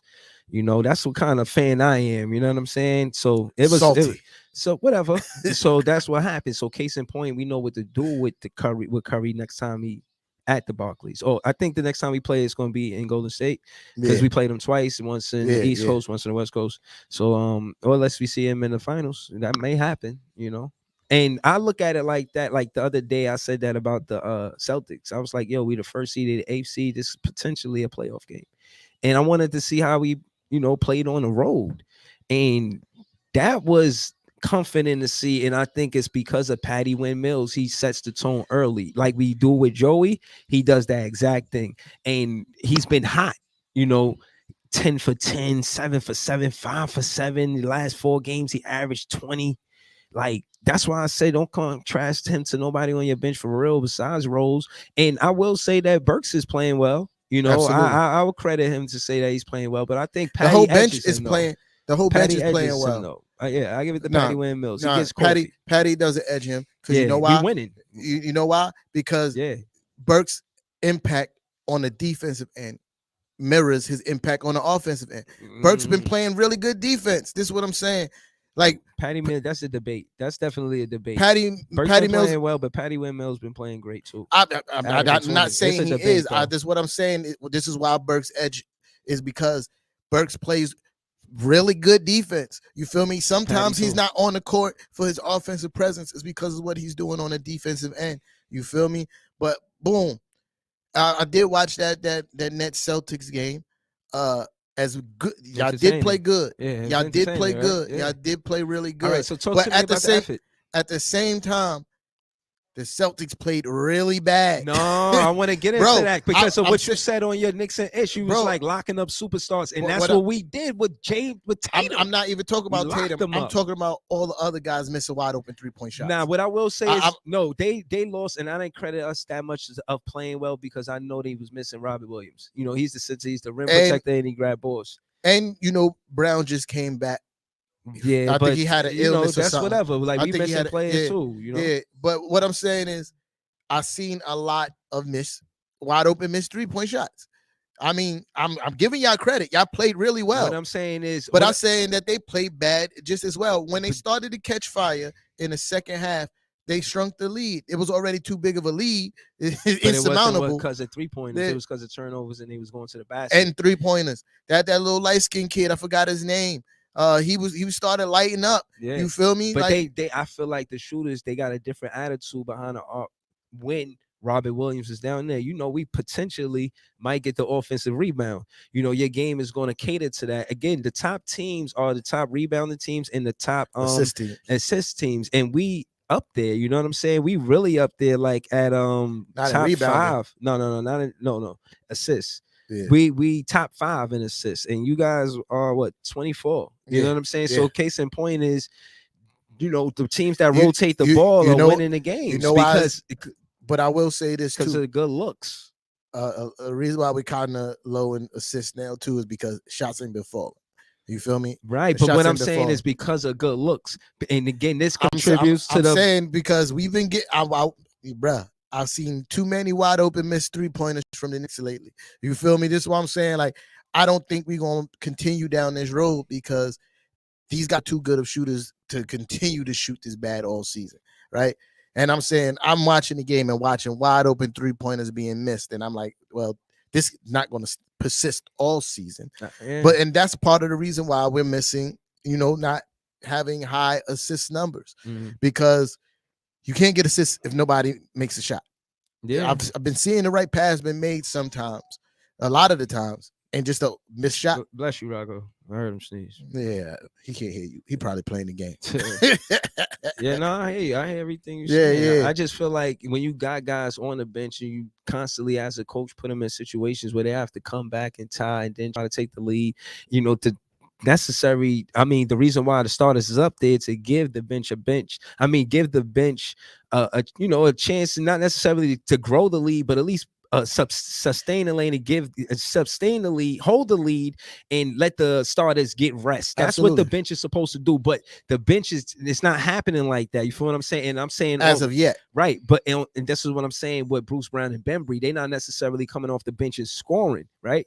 They're making sure you don't take the lead though. So imagine our guys Harden and KD, they go to the bench to rest, and we not scoring, but y'all not scoring either. Yeah. You know what I'm saying? Because of Bruce Brown and Bembry. So case in point is our stars, our superstars get to rest. Yeah. Because of Bruce, because of the defense that we are playing. And I'm saying that if you got a team where you rely on a 3-pointer or rely on scoring to win the game like us, you can't miss no shots. You got to make all your shots, because as soon as you start missing or going to a slump, the other team could take the lead. And that's why defense is so important to control the momentum and the tempo. This is what, Randall's been saying the right thing too. Like every time he's like, yo, we got to get back to defense first, because nights that we're not shooting well, we need to be able to rely on our defense to win us games. And if you look at the last few games, I think the Lakers out of our last 3 had the highest points with 100 points. You feel me? Like that's the way we need to be playing. You feel me? Keeping teams down to that 100 below mark. And we've been doing that the last 3 games, even though we lost one of them. Yeah, y'all 18th rank on defense. Like I was surprised to see that, man. Oh, it's gonna change soon enough. Watch. So hopefully tonight. So that's what Randall was saying. Like we got to get back to that. But I keep on referencing the beginning of the season when we were shooting the ball well. We were cooking people. You feel me? Right now we're shooting the ball really bad from 3-point range, and I don't think that's going to persist. I think that's been out the biggest Achilles heel for us is the fact that we haven't been shooting well from 3-point range in this stretch. And I think that's going to change. It's very soon, because these guys they put in too much work and they're too good of shooters to continually to shoot bad. We won that game against the Lakers because we shot over 40% from 3 that night. You feel me? And we lose a lot of these games because when you look at the 3-point percentage, we're putting up almost 33s, but we shooting 20%. That's not going to be a winning formula for us. It's going to be very difficult, no matter how good you play defense, for you to win if you're shooting almost 33 pointers and shooting 20%. Right. Now, I'll speak to what you said last season, but we were discussing about having those large margin wins. You do want those wins. I was looking at that, and I was thinking like, yeah, Nash emptied the bench, which means the starters don't have to play every minute to win the game. And that's the point I was trying to make. So I look at this and I see y'all 18 for the points allowed, and that's at 106.4, right? And y'all scored just above that, not even 1 point more. And it's like, those are close games. Like you were saying, you don't want all of those games to be nail biters. Some of those games you kind of want to feel no tension. Like, sometimes I be on edge. I know we the Nets and everybody expect us to win, but sometimes, you know what I'm saying, when you watching the game and you listening to the game, it don't feel like you're gonna win every game because you're the Brooklyn Nets. Like, these guys play hard. You know what I'm saying? James Johnson, he said, yo, I'll do whatever it take to win. Like, these are quotes by the players, you know what I'm saying? Bruce Brown and Bembry, they there for the cause, man. LaMarcus Aldridge, he has something to prove. He was 51 points away from 20,000. He's here with something to prove. The way Patty Mills is playing, he playing like this is a championship run. It's good to see these guys enthusiastic about winning. They have the attitude or the energy that, we are becoming a cohesive team and we're taking it game by game. So, again, when I watch the post-game interviews, a lot of what I say comes from how they talking about the team, and they ask them these specific questions. You know what I'm saying? So, that's why I'll be ready when I come up here. You know what I'm saying? I take a lot from the post-game interviews. You know what I mean? Even little stuff like KD. He was like, yo, I looked up to AI my whole life. He was like, to, be on the same conversation with him for scoring. It's an honor. You know what I'm saying? He's like, I was a center growing up. I was trying to do crossovers. You know what I mean? So, there was big homage there. And, I seen him tap Bill Russell. You know what I mean? I like to see that in the players. I like to see the new school, respect the old school. You know what I'm saying? It's always good to see that. Rocco was talking crazy, saying he better than LeBron. LeBron better than Jordan. That was crazy. Yeah, let's not get that started. Yeah, no, I don't. I just want to say that we agreed that was crazy talk. You know what I'm saying? So, yeah. But yeah, that's part of the reason why, I don't be worried about the Knicks. You feel me? Like, why I'm not in panic mode, because I watch all the interviews. You feel me? Like every last single one, even the ones after practice that they put up on the Knick page. I'm watching all those. You feel me? Yeah. And people are worried about Kemba, and I watch Kemba's demeanor when he's talking about how I'm struggling. There's not an ounce of worry in this man. You feel me? He's not worried. We're gonna figure it out. That's pretty much the message. We're gonna figure it out. Right. There's some things that we're still learning about each other. How people want to play and where they like to get their shots from and when to attack and all that stuff. But we're gonna figure it out. And that's how I've been feeling. Like, this is a process. You can see the hesitancy in the offense sometimes with them trying to figure out where guys want to be and when if people want to get shots. It was a little easier for Randall last year because he wasn't seeing nearly as much doubles. I mean, he was seeing doubles, but not the way that they're doing it now. Yeah. And everybody was pretty much stationary in the same spot. So when he went to the basket, he knew exactly where Reggie Bullock was going to be. He knew exactly where Elf was going to be. He knew exactly where RJ was going to be. Right. So it was easier passes for him. But what also, he needs to realize that Evan likes to slip to the basket. That's what I was going to say. You feel me? Evan likes to slip to the basket. RJ is trying to implement that in his game a little bit more too, slipping to the basket. But that's the funny part. It's like they came there. He like, all right, you new here, so this is what I want you to do. Like, they supposed to come with roles that they had already. You know what I'm saying? And I just feel like they got shoved into a system and don't feel comfortable. Nah, it's a learning process, man. I feel like it's because you have a lot of guys who are supposed to be an integral part to our offense, right? And they're all pieces that need to fit together for us to be effective, right? So it's a lot that, like, so if, for instance, the contrast the teams, right? Offensively, the offense is going through KD and Harden.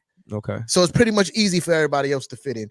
Be open, be ready to shoot. You feel me? That's the thing. But with the Knicks is different. Right. It's because we're gonna need all these guys to do a lot more than you need your other players. Nah, I'm gonna tell you the main difference. The main difference is Harden. Harden is second leading in assists with 8.4. I think he's second and third. I'm not exactly sure, but he's second and third, and we lead.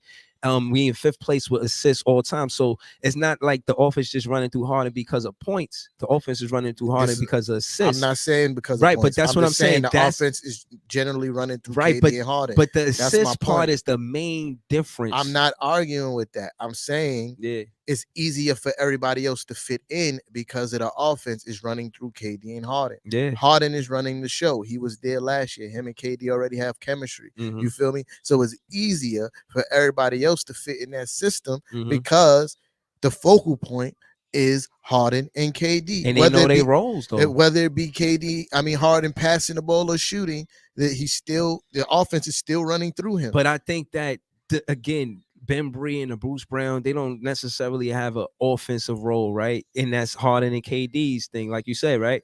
And I'm just adding that to say that everybody knows their roles. It's easy for them to fit in because they got vets on the bench with Patty Wynn-Mills and LaMarcus Aldridge. So Bruce Brown and Ben Bree, they not just fitting in with KD and Harden, they fitting in with the second unit as well.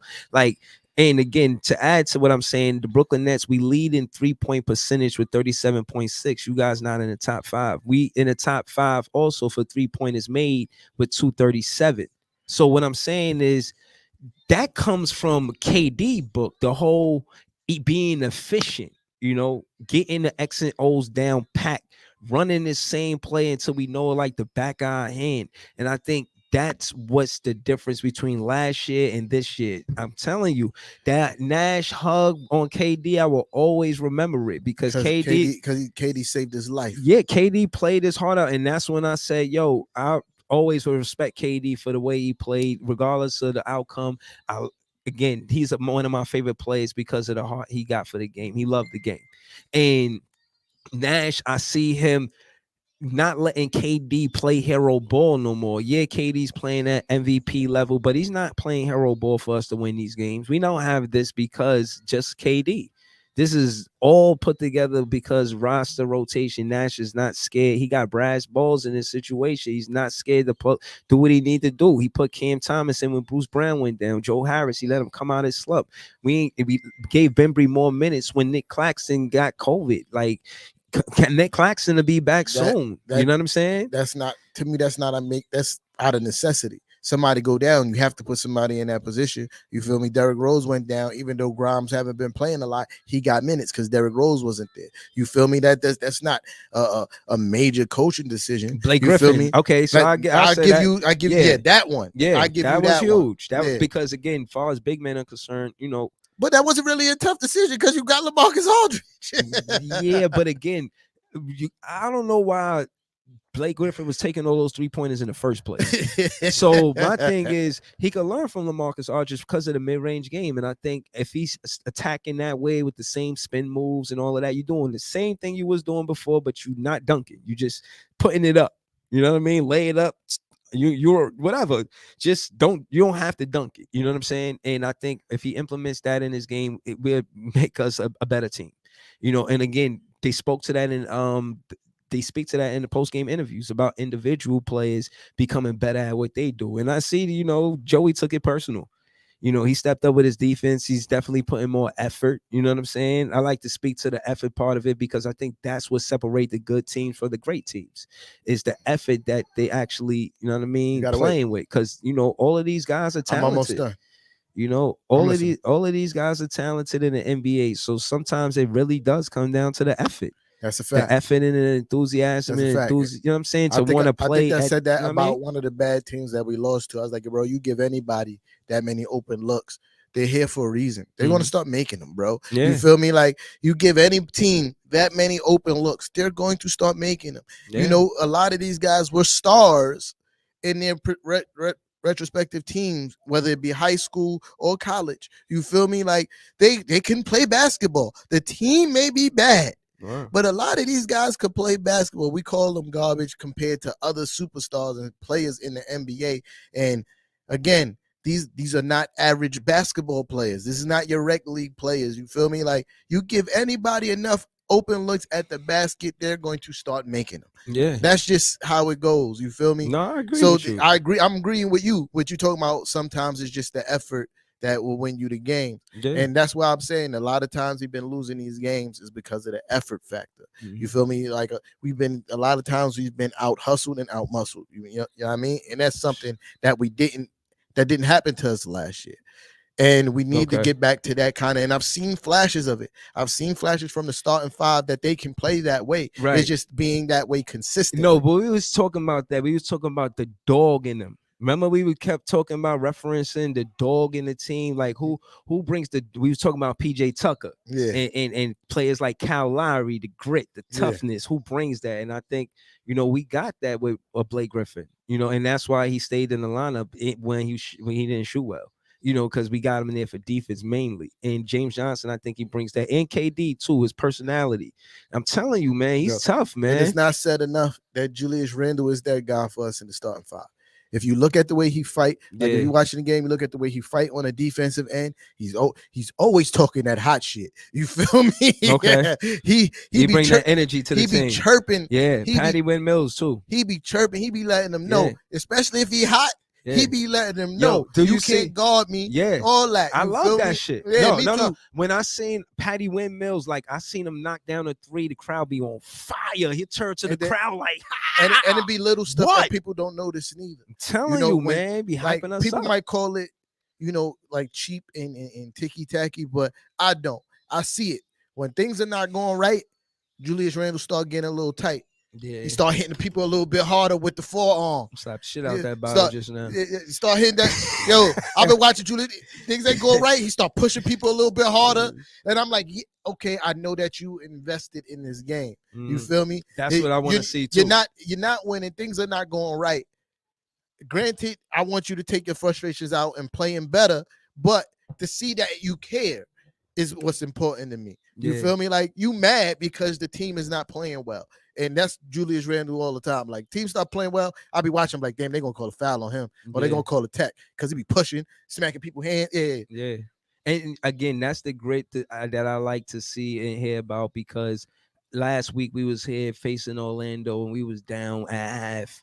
And I remember the jokes. I remember all that. I said, listen, we won that game. I said, y'all probably gonna win. I said, y'all probably is gonna win. But I said, if y'all lose, I'm gonna have some jokes. Right. But what I'm saying is, again, when you go in the second half, when you don't have the lead, to see them come out and then score like 37 points, and did not only score 37 points, they didn't match it. Like, we outscored them by like 10, because they only scored 18 or 20 or something like that. So it was both sides of the ball where we play well, and it's good to see. And I know that leadership, I gotta credit KD, because I know he got that leadership in him. It feel like it's his team, and it is him and Harden. Again, I see the camaraderie, and they're gonna groom Cam Thomas. Before we leave, I just want to say this: they're gonna groom Cam Thomas to be a superstar, and I'm a fan. I'm about to get a Cam Thomas jersey, and I'm saying that to say they showed the top 5 rookies, and if I can remember correctly, it was Giddey, Mobley, Barnes from Toronto, I think is number 1. Cade Cunningham, and Jalen Green. I contrasted the stats of Cam Thomas to these top rookies, and Cam Thomas should be in that conversation. He played 25 minutes and had 13 points. The most that these rookies that they discuss average is 14. Scotty Barnes is averaging almost a double-double. He's 14 and 8 right now. He averages like 38 minutes as well, too. Cam Thomas at this stage of his career is not going to average almost a double-double, bro. He's not. He's not the same player as Barnes. He won't. So that's what I'm saying. Like, it's not just the scoring, bro. You feel me? That's why I'm saying you can't put them in the same. He played defense too. It's not just the scoring. Scotty Barnes is doing all of that, rebounding, scoring, playing defense. This kid is. Like you said, Cam Thomas won't earn minutes because of his scoring, and that came true when I seen him block Rubio. Like, the first thing you seen him do wasn't score the ball. It was a defensive play. He had blocked Rubio in the Cleveland game. Case in point is that, you do have to play both sides of the ball, and that's what's contributed to Cam Thomas getting minutes, not just him getting 48 in the G League. And Bruce Brown getting injured is contributing to. Yeah, that's part of it. It's that, I'm not going to deny that. You feel me? But listen, trust me. It's not like he getting in the game and he not playing. I see him. I watched the highlights, like I said. I see the game. I listen to the game. I watched that game, bro. I watched the last game. And he was off, like you said. He was 0 for 6. I wasn't really impressed. No, he was 0 for 6. And I'm not saying that as a Brooklyn Net hater. You feel me? I'm saying that as a person who likes basketball. I was like, wow. This guy, he got to make these 3-point shots, because a lot of them were wide open. And he spoke on that again in the post-game interview. He said, I got wide open looks, and I'm going to continue to get him. I know I will, because of Harden and KD. And even KD said, when they double on me, and he even spoke on Cam Thomas, like, look, that little 13 points that he had tonight, that's nothing. He gonna need to do more of that, joking with him, playing with him. They real, you know what I'm saying? There's camaraderie there. I'm telling you, like a brotherhood. I really feel like Cam Thomas could retire net with this KD saga, Harden saga, and the likelihood of that is slim to none. Bro. No. I think again, Cam Thomas, this draft class changed the direction of the Brooklyn Nets, because we did give up a lot to have players don't retire with the teams anymore. I mean, because listen, and anybody in the world with it, if anybody in this day and age should have retired with a team, should have been Kyle Lowry. Right? He said he wanted to retire with them, but what you saying that? But is the likelihood slim to none? And if he does go back, it's going to be literally at the very end of his career. This is his quote unquote farewell tour, and they're going to retire him. Or they do sometimes, like they'll sign him in the off season so he can retire. You feel me? Yeah, but I know they're trying to rebuild quickly, because they won with Toronto, and they got a taste of that in that championship, and they won. They're going to try to go on another run. I know trading Kyle Lowry was tough, but I even heard him say, he would come back and sign for 1 day just so he could retire a Raptor, right? That's what I'm saying. Raptor. I mean, I respect it, yeah.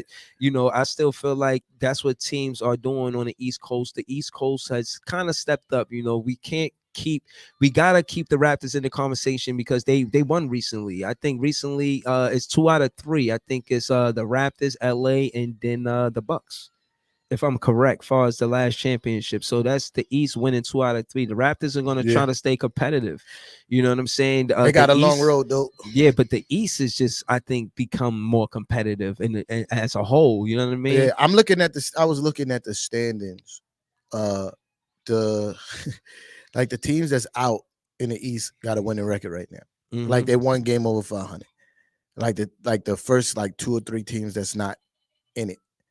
And I'm like, wow, it's been a long time since I've seen that. You feel me? Yeah. I think it's definitely going to be a competitive year all the way around. So far, so good. Like, I like it. I think we're in the thick of it. It's hard to say that just because we're in first place, it's a safe first place. I really don't feel like that. I feel like we got to continue to play well, and these next 2 games going to say a lot. I mean, this is the stretch of games because I watch y'all schedule is pretty. It gets pretty rigorous. Y'all have some stretches where y'all play some really good teams. We play the Suns, the Knicks, then we play the Timberwolves, which they're playing great right now. Yeah. So that's not like an easy game. I can't wait to play the Timberwolves because my man RJ that gotta be soon because we play them next Friday while we'll be here, right? I can't look at it because the score gonna pop up. No, I'm saying us. Yeah, no, I'm saying I would look to see where we play, but the score gonna pop up if I go. Okay, check. yeah. But yeah, you know how they do. They're not gonna come in town just to play. Brooklyn yeah, that's what I'm saying. Yeah. So it's either gonna be Thursday or Saturday or something around. You know what I mean? So December. Yeah, because what's the Edwards kid? He was talking crazy about Anthony Edwards. Yeah, and he busting ass too. Yeah, you saw that dunk he did on that boy. Oh man, that shit was. Before we go, because I want to go because I got to get my kid home and I want to watch his nickname. But we got to talk about this before we leave the LeBron James joint. Oh yeah, we spoke about it earlier, but I want to speak about it on air.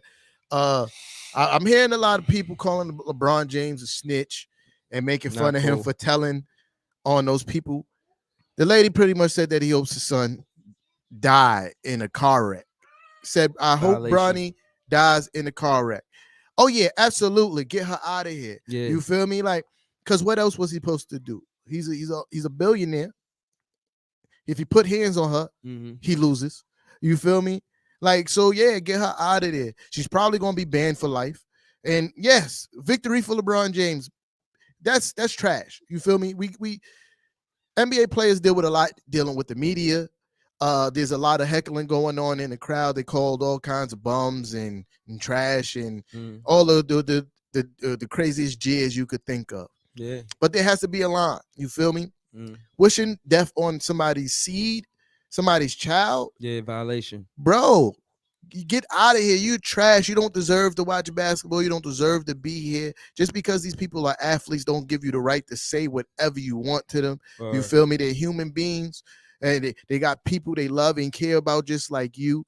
You feel me? Like, because I guarantee if that woman had somebody who cared in her life and somebody on the street walked up to her and said, yo, I hope for lack of a better example, I hope your father dies. Yeah, that's crazy. Like, what? Yeah, it's crazy. She wouldn't appreciate that. Yeah, I think at the end of the day, we all humans, we all got feelings, and we all need to respect each other. And that's me.